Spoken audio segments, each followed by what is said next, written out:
welcome back once again to the Imaginary Gallery. This is TJ, your host, referencing Lundy Bancroft's book for the Abusive Mentality. We are now on reality number 5. He begins this section by telling you some of the comments his clients commonly make to him. The reason I abuse her is because I have just such strong feelings for her. You hurt the ones that you love the most. No one can get me as upset as she can. Yeah, I told him he'd better not ever try to leave me. You have no idea how much I love this guy. I was sick of watching her ruining her life. I care too much to just sit back and do nothing about it. Now, an abusive person often tries to convince the partner that this mistreatment of him or her is a proof of how deeply he cares about him or her. But the reality is that abuse is the opposite of love. The more a person abuses you, the more it's demonstrating that it cares only for itself. It may feel a powerful desire to receive your caretaking and your love, but really only wants to give love when it is convenient. So, is it lying when it says it loves you? No, usually not. Most of Lundy's clients do feel a powerful sensation, which they call love. For many of them, though, it's the only kind of feeling towards a partner that they have ever had. So they have no way of knowing that it's really not love. When an abusive person feels the powerful stirring inside that others call love, it is probably largely feeling the desire to have you devote your life to keeping him or her happy with no outside interference, the desire to have free sexual access to your body, the desire to impress others by showing you off in public with him or her, and the desire to possess and control you. These desires are important aspects of what romantic love means to the abusive person. It may well be capable of feeling genuine love for you, but first it will have to dramatically reorient its outlook in order to separate abusive and possessive desires from true caring and become able to really see you. The confusion of love with abuse is what allows these abusive people who kill their partners to make the absurd claim that they were driven by the depths of their loving feelings. The news media, regrettably, often accept the aggressor's viewpoint of these types of acts, describing them as a crime of passion. But what could more thoroughly prove that someone did not love their partner? If a mother were to kill one of her babies, for example, would we ever accept the claim that she did it because she was overwhelmed by how much love she felt for this child and cared for it? I don't think so. Not for a moment. Nor should we. Genuine love means respecting the humanity of the other person, wanting what's best for the other person, and supporting the other person's self-esteem and independence. This kind of love is incompatible with abuse and coercion. We go to reality number 6. He's manipulative, or she's manipulative. He wants you now to examine the following interactions between an abusive person named David and his partner, Joanne. David's screaming at Joanne. He's pointing the finger and turning red in his face. And Joanne tells him he's way too angry, and she doesn't care for it. He screams even louder, saying, I'm not angry, I'm just trying to get my point across and you're not listening! Don't tell me what I'm feeling! I hate that! You're not me!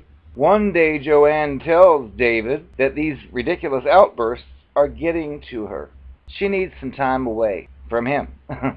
David says, What you're saying is that you don't love me anymore, do you? I'm not sure you ever loved me. You don't understand how strong my feelings are for you. And he looks like he's about to cry. The conversation shifts to Joanne reassuring David that she's not abandoning him, and her complaints about his behavior end up getting lost in the shuffle. Pity play! On another occasion, Joanne brings up the fact that she would like to go back to school. And of course, David has a negative response of, "We can't afford that," and refuses to look after the children while she's away at class. Well, Joanne proposes several strategies for dealing with both the children and the money, all of which David finds something wrong with. Finally, she decides it's just impossible to continue her education. But then David insists he wasn't trying to talk her out of it. She ends up feeling that the decision to not go back to school is her own. Now, very few abusive people rely entirely on verbal abuse or intimidation to control the partner. Being a non-stop bully is way too much work for these fools, and it makes the man or woman, whoever's abusing, look bad. If it's abusive all the time, the partner starts to recognize that he or she's being abused, and the abusive person may feel too guilty about its behavior. Therefore, it tends to switch frequently to manipulating the partner to get what it wants, but it may also sometimes use those tactics to get the partner upset or confused. It could be called the sweet mean cycle. There are some signs of manipulation by abusive people that you can look out for. Number one would be changing moods quickly or often, so that you find it difficult to tell who it is or how it really feels, which keeps you constantly off balance. The feelings this person has towards you are especially changing. Denying the obvious about what the person's doing or feeling, it may speak to you with the voice trembling in anger, or blame a difficulty on you, or sulk for 2 hours. Then deny it all to your face. You know what was done, you saw it, and so does it, but it refuses to admit it, which can drive you gaslighting crazy with frustration. Then the person may call you irrational for getting so upset by this denial. Great people. Convincing you what it wants you to do is what is best for you. This way, this abusive person can make the selfishness look like it's generosity, which is a sick trick. A long time may pass before you even realize what the motives of this were, getting you to feel sorry, pity for it, so that you will be reluctant to push forward with your complaints about what it's doing to you, getting you to blame yourself, manipulation, or blame other people for what it is doing, using confusion tactics in arguments, subtly or overtly changing the subject, insisting that you're thinking or feeling things that you are not, twisting your words around, and many other sickening covert tactics that serve as a glue to pour into your brain. You may leave arguments with this type of creature feeling like you've lost your mind because you've been crazy made, lying or misleading you about the actions that the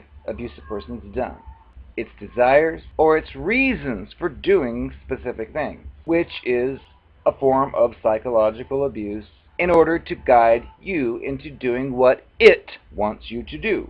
One of the most frequent complaints Lundy Bancroft gets from abuse people is that their partners lie constantly. That by itself can be highly destructive over time, getting you and people you care about to turn against each other, charming your friends, and telling them horrible things about you, and many other divisive tactics. Now, in some ways, manipulation is worse than overt abuse. Overt would be like screaming at you and beating you, especially when the two are mixed together, manipulation and overt abuse. When a lady is called a witch or gets pushed or slapped in the face, at least she knows what her partner did to her. But after a manipulative interaction, she may have little idea what went wrong. She just knows that she feels horrible, she's heartbroken, she feels crazy, and that somehow makes it seem like it's her own fault.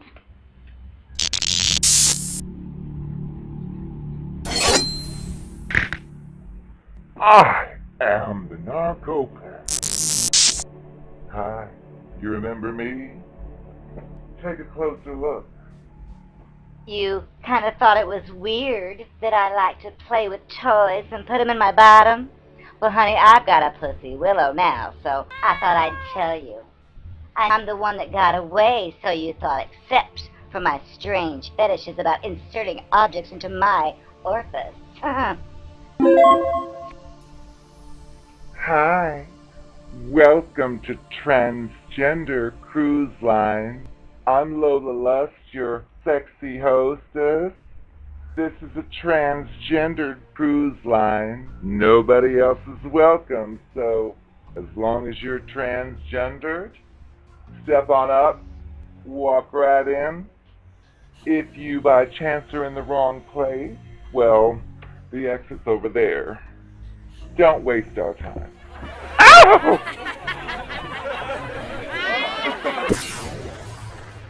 Excuse me, those of you who are laughing at my wardrobe malfunction, you all can get off the boat now. I'm serious, get the hell off this goddamn boat. We don't need your kind here. We are a people of tolerance and love. And if you don't want to be a transgender, get the fuck out here too. Ugh.